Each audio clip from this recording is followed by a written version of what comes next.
Dan ketika Mary ini mengikat tali sepatunya, tiba-tiba dari arah belakang, si Lawrence ini memukul kepala Mary dengan menggunakan palu. Dan pada saat itu juga, si Mary ini pingsan di tempat. Hai guys, welcome back to my YouTube channel bersama saya Irene Alexandria. Nah, di video kali ini guys, seperti biasa saya akan menceritakan kembali tentang sebuah kasus kriminal yang pernah terjadi di dunia. Dan kali ini guys, ceritanya itu datang dari Amerika Serikat. Dan untuk kalian, para cewek, kalian pastikan untuk nonton video ini sampai selesai, jangan di skip. Karena di cerita kriminal kali ini tuh banyak pelajaran untuk kita para ladies. Dan guys, bisa dibilang untuk kasus ini merupakan kasus yang sangat unik. Karena di dalam cerita kriminal kali ini terdapat sebuah mujizat. Kira-kira seperti apa nih mujizat yang terjadi di dalam sebuah kasus kriminal? Dan buat teman-teman semua, sebelum saya ke alur ceritanya, jangan lupa untuk dukung channel YouTube ini dengan cara klik tombol like, komen dan juga subscribe. Dan buat kalian yang sudah subscribe, terima kasih atas support kalian. Karena satu subscribe dari kalian sangat berarti buat saya. Dan guys, tanpa memperpanjang waktu, kita langsung saja ke alur ceritanya. Check it out. Nah guys, pada tahun 1978 ada seorang wanita yang pada saat itu berusia 15 tahun yang bernama Mary Vincent. Dia ini adalah salah satu anak dari 7 bersaudara dari sebuah pasangan suami istri nih. Ayahnya diketahui bekerja sebagai seorang mekanik dan ibunya bekerja sebagai bandar permainan profesional. Jadi bisa dibilang ibunya ini bekerja sebagai kayak di sini tuh dikenal dengan bandar judi. Diketahui pada saat itu ayah dan ibunya Mary ini sering berantem dan sering ribut. Bahkan ayah dan ibu Mary ini sering berantem di depan anak-anak mereka sehingga membuat Mary dan saudara kandung lainnya itu merasa tidak nyaman. Dan Mary ini mengaku kalau dia tidak bahagia di dalam keluarganya tersebut. Nah, karena itulah Mary ini bertumbuh menjadi anak yang nakal, di mana pada saat itu dia juga sering bolos sekolah dan sering melakukan kenakalan remaja lainnya. Sehingga guys, puncak kenakalannya pada saat itu adalah ia kabur dari rumah bersama pacarnya ke kota California. Di sana dia hidup bersama pacarnya, dan ketika dia hidup bersama pacarnya, dia mengaku sangat bahagia karena dia tidak mendengar lagi keributan yang sering dilakukan oleh kedua orang tuanya. Namun guys, sayangnya kebahagiaan itu tidak berlangsung lama karena pacar dari Mary ini masuk penjara karena dituduh melakukan penyerangan terhadap seorang wanita. Dan ketika pacar itu masuk penjara, Mary pun hidup sebatang kara. Ia sering tidur di emperan toko, tidur di bawah jembatan, tidur di jalan. Sehingga guys, bisa dibilang Mary ini menjadi seorang gelandangan. Mary kemudian memutuskan pergi ke rumah kakek dan neneknya di kota California juga. Ia berjalan kaki ke rumah kakek dan neneknya, dan di sana dia mengemis untuk meminta kasih sayang dari kakek dan neneknya karena dia mengaku tidak mendapat kasih sayang dari kedua orang tuanya. Karena seperti yang sudah saya ceritakan tadi, orang tuanya ini sering ribut, sering berantem di depan anak-anak mereka. Dan pada saat itu juga guys, kakek dan neneknya memberikan dia kasih sayang. Namun ia hanya tinggal beberapa hari di rumah kakek dan neneknya. Pada tanggal 29 September tahun 1978, Mary ini kangen dan rindu dengan kedua orang tuanya sehingga ia memutuskan untuk kabur dari rumah kakek dan neneknya, dan ia nekat berjalan kaki ke kota Las Vegas. Dan saat di perjalanan nih guys, Mary yang saat itu mungkin capek meminta menumpang di mobil yang lewat di jalan. Nah jadi guys, pada tahun 1960-an hingga tahun 1980-an praktek nebeng ini lagi populer di Amerika Serikat. Nah biasanya orang-orang yang merantau atau orang-orang yang sering berpindah dari satu kota ke kota yang lain, mereka itu berdiri di pinggir jalan sambil mengangkat tangan mereka dan mengacungi jempol ke mobil-mobil atau kendaraan yang lewat di jalan. Nah, kalau misalnya mereka ini beruntung, biasanya orang dalam mobil tersebut akan berhenti dan menyuruh mereka masuk ke dalam mobil, lalu mengantar mereka sampai ke tempat tujuan. Jadi kurang lebih seperti inilah mereka berdiri di pinggir jalan. Minta tumpangan ya, kurang lebih seperti itu ya guys. Nah, Mary yang pada saat itu bersama perantau lainnya itu mengacungi jempol ke mobil-mobil yang lewat. Dan setelah kurang lebih 1 jam mereka berdiri di jalan nih guys, tiba-tiba ada sebuah mobil van yang berwarna biru muda berhenti di jalan. Dan pada saat itu Mary dan 2 perantau lainnya pun sangat senang karena akhirnya nih ada mobil yang berhenti dan memberikan mereka tumpangan. Dan tak lama-lama mereka pun langsung menuju ke mobil tersebut. Nah pas itu nih guys, mobilnya ini menurunkan kaca mobilnya, dan ternyata di dalam mobil tersebut hanya ada 1 orang. bapak-bapak yang berusia kurang lebih 50-an tahun. Nah, Mary dan dua perantau ini pun bertanya, "Pak, kira-kira bisa tidak Bapak antarkan kami ke kota Las Vegas?" Kemudian bapak ini hanya terdiam, dia pun tidak menjawab. Lalu guys, Mary dan juga dua perantau itu kembali bertanya nih, pertanyaan yang sama. "Pak, bisa tidak antarkan kami ke kota Las Vegas?" Kemudian bapak ini menunjuk ke arah Mary dan bilang, "Hanya kamu saja yang saya tumpangi sampai ke kota Las Vegas." Dan pada saat itu juga Mary dan kedua perantau tersebut nih bingung nih. Nah kan mobil bapak tersebut ini kan cukup besar, pasti bisalah untuk menumpang 3 orang tersebut. Tapi bapak ini tetap tidak mau dan kembali berkata, "Kalau misalnya kamu tidak mau naik, berarti tidak ada seorang pun yang akan saya tumpangi untuk saya antarkan ke kota Las Vegas." Nah guys, pada saat itu kedua perantau tersebut mulai bicara nih dengan Mary. "Mer, kalau bisa jangan deh kamu naik mobil tersebut karena ini agak mencurigakan. Masa kamu saja yang mau ya tumpangi?" Nah kurang lebih seperti itu. Nah guys, Mary yang pada saat itu galau karena mau naik mobil tersebut, tapi dia juga bingung karena dia merasa kasihan harus meninggalkan kedua temannya tersebut sendiri di jalan. Dan setelah dia berpikir, Mary pun memutuskan untuk masuk ke dalam mobil tersebut dan dia meninggalkan kedua temannya. Dia pun masuk ke dalam mobil dan dia duduk di depan, tepat di samping kursi supir atau tepat di samping bapak tersebut. Nah selama di perjalanan nih guys, Mary ini berkenalan dengan bapak tersebut dan bapak itu mengatakan kalau namanya adalah Lawrence Singleton. Nah selama di perjalanan mereka ini mengobrol, terus mereka juga bercerita tentang kehidupan pribadi mereka dan mereka juga berbincang-bincang tentang tujuan hidup mereka. Jadi kurang lebih seperti itulah guys yang mereka bicarakan di dalam mobil selama mereka berada di perjalanan dari kota California ke Las Vegas. Nah pada saat di dalam perjalanan, Mary yang merasa sangat capek minta izin ke Bapak Lawrence. Dia bilang, "Pak, saya ini kan capek, kira-kira saya bisa istirahat sebentar tidak? Bolehkah saya tidur sebentar?" Dan guys, dan dengan santai Lawrence pun menjawab, "Oh iya, kalau mau tidur silahkan tidur saja, kan kamu kan sudah capek nih jalan kaki. Jadi kalau mau istirahat ya boleh, monggo, silakan." Seperti itu nih Lawrence menjawabnya. Kemudian Mary pun langsung tertidur. Nah beberapa jam setelah bangun dari tidur, Mary ini merasa ada yang aneh. Dia merasa kalau Lawrence ini bawa mobil bukan ke arah Las Vegas, melainkan ke arah lain. Dan Mary pun langsung menegur Lawrence pada saat itu. Pak, ini kayaknya bukan jalan menuju Las Vegas deh. Kayaknya ini menuju ke arah lain." Dan lagi-lagi dengan santainya Lawrence ini menjawab, "Oh iya, maaf, mungkin saya kecapean. Jadi saya bawa mobilnya itu ke arah yang lain. Maaf ya." Dan pada saat itu si Lawrence ini memutarbalikkan mobilnya dan berjalan ke arah yang benar.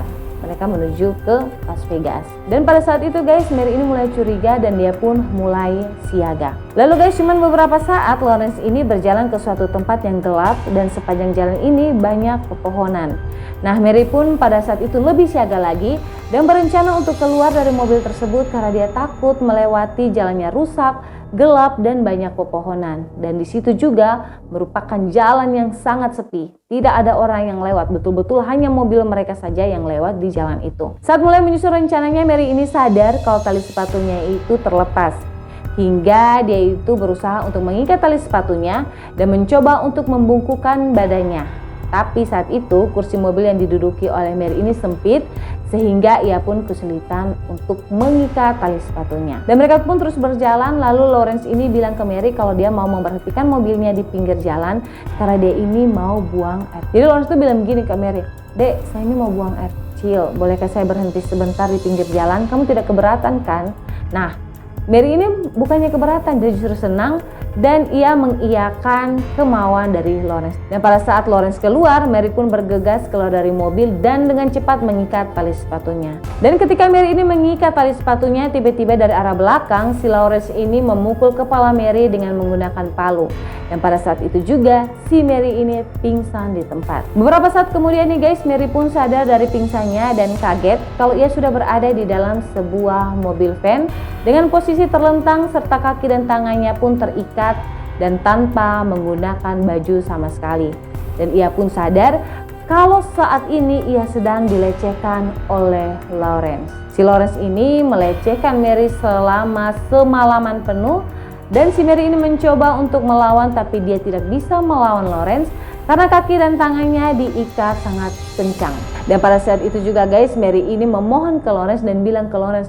Dan pada saat itu juga Mary ini memohon kepada Lawrence dan dia bilang nih ke Lawrence, "Pak, saya mohon lepaskan saya janji nih ya, kalau misalnya Bapak melepaskan saya tidak akan lapor polisi, saya tidak akan membuat Bapak masuk dalam penjara, saya tidak akan melaporkan kedua orang tua saya, tapi saya mohon Bapak lepaskan saya untuk saat ini." Jadi kurang lebih Mary itu berkata seperti itu nih ke Lawrence. Tanpa memperdulikan Mary, Lawrence ini pun terus melakukan aksi bejatnya ke Mary. Keesokan harinya tiba-tiba sudah pagi hari, Lawrence yang terbangun dari kursi drivernya menarik tubuh Mary keluar dari mobil dan mulai melepaskan ikatannya. Saat itu juga Mary yang ketakutan dan putus asa tetap memohon, lagi-lagi dia memohon meminta ke Lawrence untuk melepaskannya. Lawrence pun langsung bilang nih ke Mary, "Oh, kamu mau saya bebaskan kamu? Oke deh, saya akan bebaskan kamu." Dan saat itu juga Lawrence pun langsung menggenggam tangan Mary dan memotong tangan Mary dengan sebilah kapak. Mary yang sadar tangan kirinya sudah putus tetap memohon untuk menghentikan aksi Lawrence. Lawrence yang tidak peduli pun kembali menggenggam tangan kanan Mary dan memotongnya dengan kapak. Tapi pada saat itu guys, ketika Lawrence ini mau memotong tangan kanan Mary, tangannya itu tidak langsung putus. Lawrence pun langsung kembali memotong tangan kanan Mary dengan kapak sebanyak 4 kali. Mary yang saat itu menangis dan berteriak kesakitan mencoba untuk melawan, tapi tetap saja tidak bisa karena genggaman dari Lawrence ini sangat kuat. Jadi Mary ini kan tangan kirinya sudah putus nih guys. Dan ketika Lawrence ini menggenggam tangan kanan dari Mary, Mary ini dengan tangannya sudah terputus sebelah kiri tetap mencoba untuk melarang Lawrence untuk memotong tangan kanannya. Tetapi Lawrence ini kayak tetap menggebas-gebas tangan kiri Mary dan tetap melakukan aksinya, yaitu memotong tangan kanan Mary sampai putus. Lalu Mary pun langsung lemas pada saat itu karena dia kehabisan banyak darah. Lawrence yang saat itu melihat Mary terbaring di atas segenangan darahnya pun langsung menarik tubuhnya si Mary dengan jarak kurang lebih 30 meter. Lawrence juga saat itu berpikir kalau si Mary ini sudah meninggal karena kehabisan darah. Nah, saat di jalan nih guys, Lawrence ini melihat di pinggir jalan itu ada semacam saluran air, pokoknya kayak semacam got gitu. Ia pun langsung membuang tubuh Mary ke bawah ke kumpulan air dan lumpur tersebut. Nah, jadi bisa dibilang Mary ini dibuang di kedalaman kurang lebih 10 meter sampai dasar tanah. Nah, masih belum puas nih guys, Lawrence pun ikut turun ke bawah di dasar tanah air dan lumpur tersebut.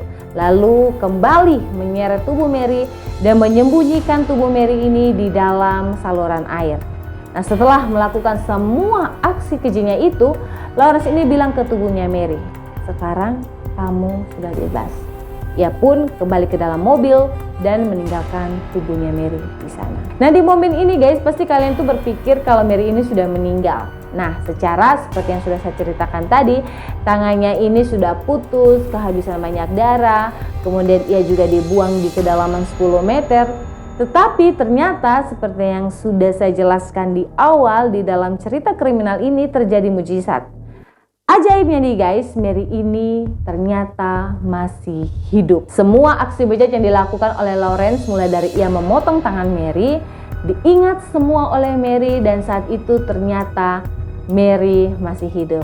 Jadi balik lagi nih guys, saat Lawrence memotong tangan Mary, ketika ia mengebas-ngebaskan tangan Mary yang memohon padanya pada saat itu, Mary ini memutuskan untuk berpura-pura mati. Karena dia ini sadar kalau ia melawan pun tetap tidak ada gunanya. Kalau saat itu Mary meninggal, ia berpikir kalau Lawrence ini tidak akan tertangkap dan akan kembali melakukan aksinya ke wanita-wanita lain.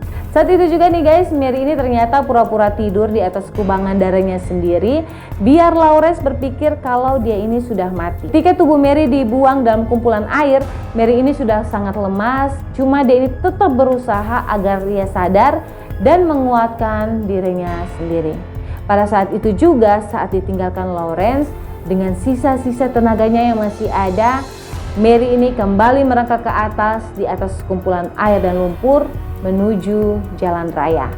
Ia kembali meminta tebengan ke mobil lain, tapi naasnya dari semua mobil yang lewat tidak ada satupun mobil yang berhenti. Karena ya guys, mereka ini takut dengan kondisi Mary saat itu, di mana nih guys, kedua tangannya sudah putus, kemudian dia telanjang, acak-acakan, tanpa busana. Dan pada saat itu juga orang takut, dan pasti kalian sendiri juga akan takut nih kalau misalkan kita jalan, kemudian ada yang berhenti dengan posisi itu di pinggir jalan, kemudian meminta tebengan, pasti kita akan tetap terus berjalan.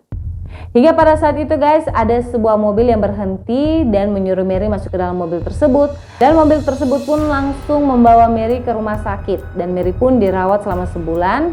Mary ini dioperasi berulang-ulang kali agar ia bisa tetap bertahan hidup dan bisa kembali stabil. Nah, tangan Mary pun dipasang tangan palsu.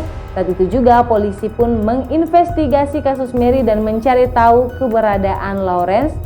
Dan pada saat itu juga Lawrence ditetapkan sebagai buronan. Singkat cerita nih guys, ada seorang tetangga Lawrence yang melaporkan keberadaan Lawrence. Dan dengan cepat polisi pun langsung datang dan menangkap Lawrence. Hingga guys di tahun 1979 persidangan kasus Mary versus Lawrence dimulai. Meskipun pada saat itu Mary sebagai saksi hidup dan saksi nyata, bisa dibilang persidangan itu cukup alot karena si Lawrence ini berbohong dan kembali menuduh Mary sebagai seorang PSK yang tidak laku dan mengarang cerita serta menuduh Lawrence. Hakim yang pada saat itu tidak percaya dengan semua yang dikatakan oleh Lawrence menjatuhkan hukuman 14 tahun penjara kepada Lawrence. Nah, Mary yang mendengar putusan hakim pun tidak puas karena dia merasa 14 tahun itu adalah waktu yang cukup singkat dan tidak sebanding dengan apa yang dialami Mary. Di mana Mary ini disiksa, dilecehkan, dan dibuang oleh Lawrence. Nah tapi guys, pada saat itu 14 tahun adalah waktu yang maksimal yang dapat diberikan oleh hakim sesuai dengan hukum yang berlaku di California. Saat di ruang persidangan, menurut saksinya Mary, Lawrence yang berpapasan dengan Mary pun berbisik ke Mary dan bilang, "Aku akan menyelesaikan masalahku." Nah pada saat itu pun Mary langsung merinding dan ketakutan. Nah guys, dari kasusnya Mary versus Lawrence ini banyak nih yang tidak menerima dengan putusan yang diberikan oleh hakim. Sehingga guys di tahun 1979 banyak warga di kota California yang melakukan aksi demo. Nah guys, itu dia tadi kasus yang pernah terjadi di kota California di tahun 1978 hingga 1979. Semoga kasus ini bisa menjadi pelajaran untuk kita semua, khususnya untuk kita kaum perempuan, untuk lebih berhati-hati nebeng dengan kendaraan orang lain yang belum kita kenal. Jangan lupa guys untuk terus dukung channel YouTube ini dengan cara klik tombol like, komen, dan juga subscribe. Dan nantikan kasus kriminal berikutnya hanya di YouTube channel Irene Alexandria. Bye!